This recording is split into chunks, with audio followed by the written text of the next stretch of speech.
Right, kia ora matua. Right, how do we see e tu whanau interwoven into Taitokerau Rugby League? Well, we like the principles, the kōrero awhi, manamanaki, whanaungatanga, kōrero awhi, aroha. We want to extend that out to our players and their wives and families, and change the attitude towards violence associated with our whānau. Yeah, just role models, especially with our men as being fathers.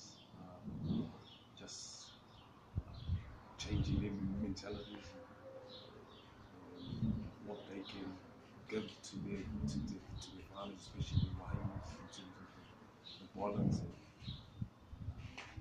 being good role models for their children, for the tamai.